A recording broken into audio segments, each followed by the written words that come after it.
We've got a trade to break down. The Browns got Dustin Hopkins, the other D-Hop, the Walmart version, if you will, and they moved on from Cade York, a move that I think we all, I shouldn't say for sure saw coming, but we're probably hoping to see coming because Cade York gave us very little inspiration in the preseason to believe there would be a turnaround. So we're going to run through all the news, the details, and whatnot, and then I'm going to give you my takes and analysis on the moves. But Adam Schefter with the trade details. The Browns traded a 2025 seventh-round pick to the Chargers for kicker Dustin Hopkins, who was in a kicking battle with Cameron Dicker. Oddly enough, if anyone remembers or has been subscribed long enough, I wanted the Browns to draft Cameron Dicker over Cade York. And then I thought, no, I was wrong. Cade York, 58-yarder against the Panthers. And here we are a year later. So never give up on your bad takes. And then Jordan Schultz, following that up 2 minutes later, the Browns are cutting kicker Cade York. Now, Cade York has been in the NFL for less than 4 years, so he's not an outright release or something like that.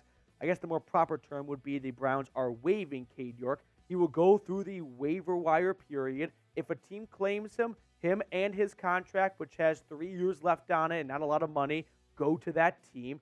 If no team claims Cade York, he is then a free agent. He can sign with any team. He can join any practice squad. I would be shocked if the Browns bring him onto their practice squad. I'll explain that later on. But never miss a trade when you are subscribed to the Cleveland Browns Report. We're going to run through all the stats on Dustin Hopkins and Cade York. But really quickly, make sure you subscribe. That way, when breaking news happens, you don't stay in the dark. Now, let's get right into it with the Dustin Hopkins stats that everyone wants to see. Who is Dustin Hopkins? Well, he is a longtime NFL vet, former sixth-round draft pick by the Washington Redskins at the time. In his career, he is essentially an 85% field goal percentage kicker. That's exactly what the Browns need. The way I put it is, Cade York is a driver that you just cannot trust. Maybe it goes right down the middle and it's the longest drive of the foursome, or maybe you are driving your cart through the swamps and the marshlands in the rough trying to find your ball. Whereas Dustin Hopkins is the mature choice, right? Putting the driver away, taking out your best iron, and just smacking it down the middle of the fairway, knowing you're going to have a good shot. It won't be the longest of the bunch. He doesn't have an insane leg. His career long is 56 yards, but he is an accurate, reliable kicker, which for a team that is all in on this season needs to have. They cannot roll the dice on a young guy like Cade York, who has been wildly inconsistent so far in training camp and preseason. Some more background here on Dustin Hopkins. He lost the battle, like I mentioned, with Cameron Dicker. He was with the Chargers for 2 seasons. He battled injuries, and ultimately, that's what sort of led to his demise because they added Cameron Dicker. Dicker was an incredibly accurate and reliable kicker last year for the Chargers, so I don't fault LA for going, hey, let's try and find a long-term answer at kicker, something we have really struggled with as a franchise, as they have chargered a lot of Chargers games. So if you're a Chargers fan watching, enjoy Cameron Dicker. Dicker the kicker is an all-time name too. But Dustin Hopkins was with the Washington Redskins and then football team for quite some time, 2015 to 2021. He had some good years there. I don't think any, Washington fans have a lot of bad things to say about Dustin Hopkins. He's not a Justin Tucker where he doesn't have an insanely talented leg like Cade York does that can make 58-plus yarders.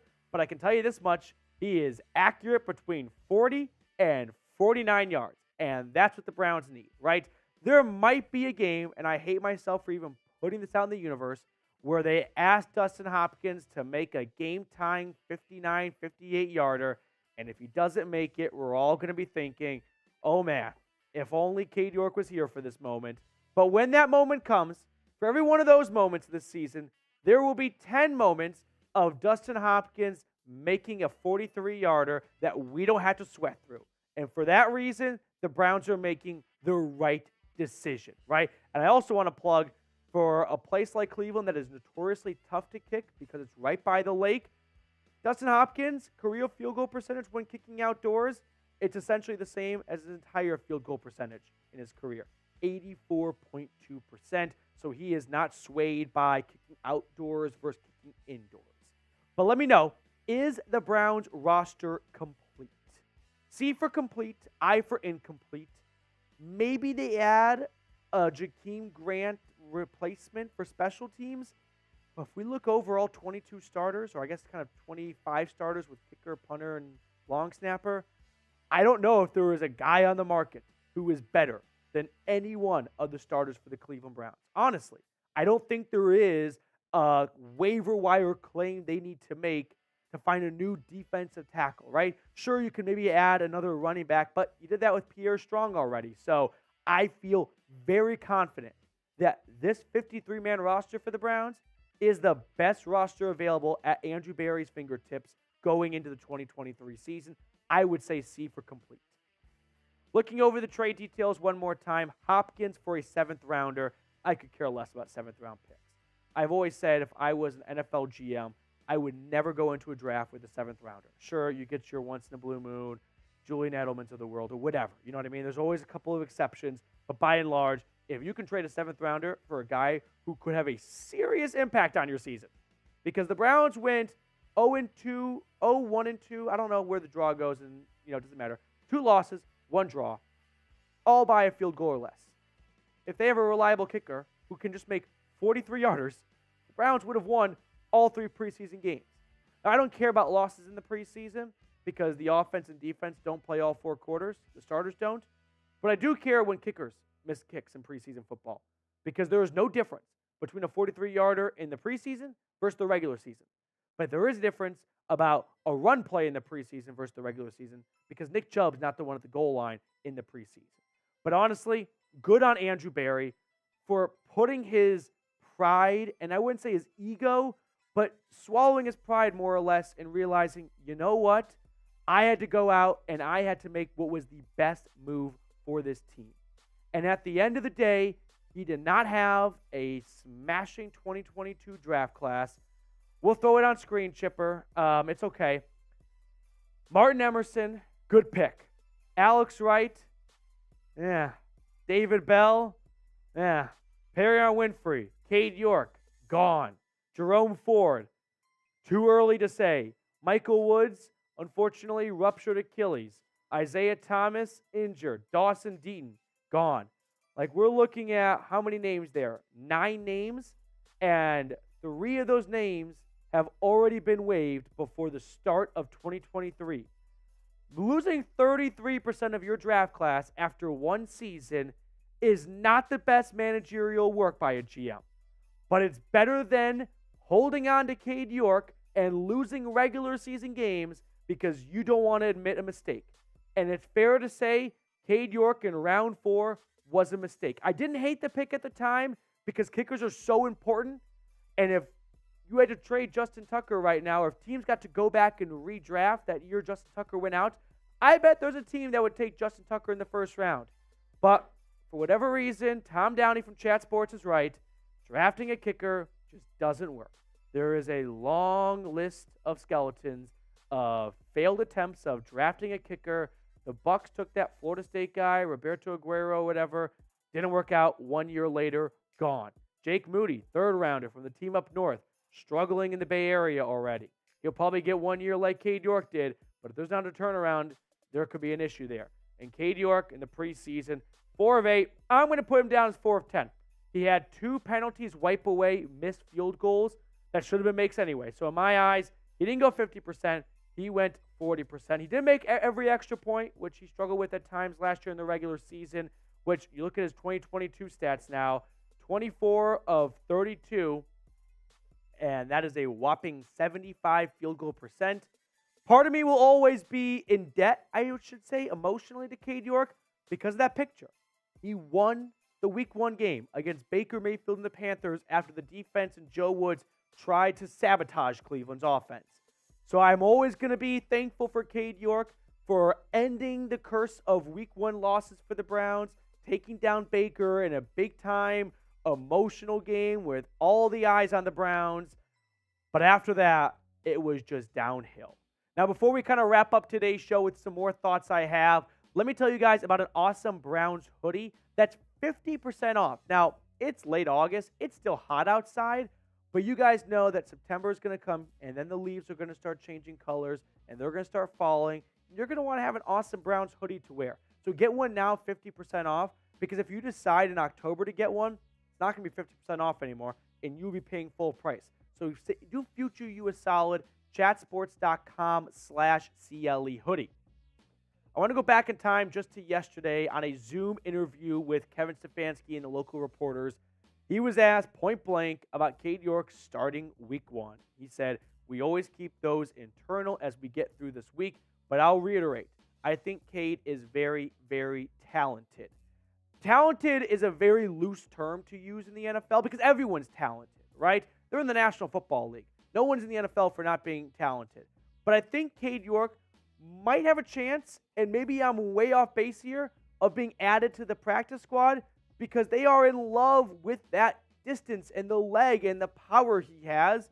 And so maybe it's just not the right timing for a very young kicker to be kicking in a season where the Browns are all in, chips into the middle of the table. And maybe it's a year on the practice squad and Dustin Hopkins is that, 4-iron that just gets them down the middle of the fairway. And maybe a Bubba Ventrone year-long special teams boot camp can straighten things out for Cade York. And then they bring him into training camp next year in a kicking battle, no doubt about it. Maybe I'm crazy. Maybe I'm not crazy. I don't know. I have no idea how this is going to go over with the room. But I just want to put that out there as a remote possibility because Andrew Berry and Kevin Stefanski have said very glowing things about how much they like Cade York and he's super talented. But at the end of the day, they made a business decision. And that was we cannot risk the 2023 season on a guy that went, in my eyes, 40% from field goal range in the preseason. So let me know, will the Browns regret giving up on Cade York? Part of the reason why I thought they might hold on to him, and I was wrong, I thought they were going to have him be their week 1 kicker because of the pride element for Andrew Berry, drafting him a year ago in the 4th round. And then Kevin Stefanski's time in Minnesota where they gave up on Daniel Carlson after one bad game, and everyone, even the former Vikings GM, Rick Spielman, something like that, said that was my biggest mistake as the Vikings GM. He's been awesome with the Raiders ever since. Is that going to be the same here? Are we going to look back and go, oh no, we overreacted to one preseason? I think in the moment, if Cade York goes on to have an excellent career somewhere else, good for him and good for that team. But right now, on August 28th, with no hindsight, the Browns made the best decision for this upcoming season. And that was to get an accurate, reliable kicker who is not going to cost you games, which Cade York did 4 times in the preseason. So let's look over Dustin Hopkins' stats from last year before he was injured. He was 9 of 10, by the way, 90% field goal, 100% on extra points. So the accuracy is there for Dustin Hopkins. He doesn't have the crazy talented leg that Cade York has, but for the Browns, they don't need that right now. They need to have someone who can go on the field and not put a couple of people watching at home in Berea or Parma or Westlake on a stretcher in an ambulance with a heart attack because Cade York can't make a 43-yard field goal.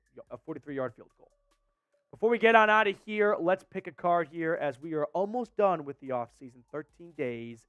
Chipper, what card would you like to go with?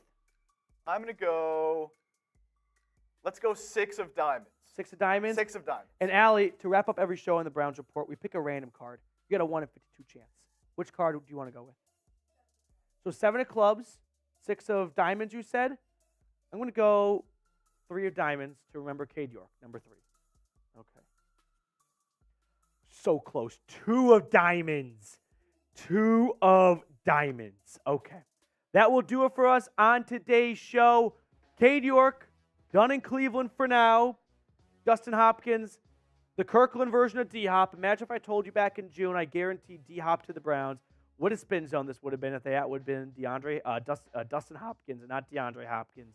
But that is the news. Like the video if you enjoyed our content today. Consider subscribing if you have not already. And we will see everyone tomorrow for Roster Cutdown Day.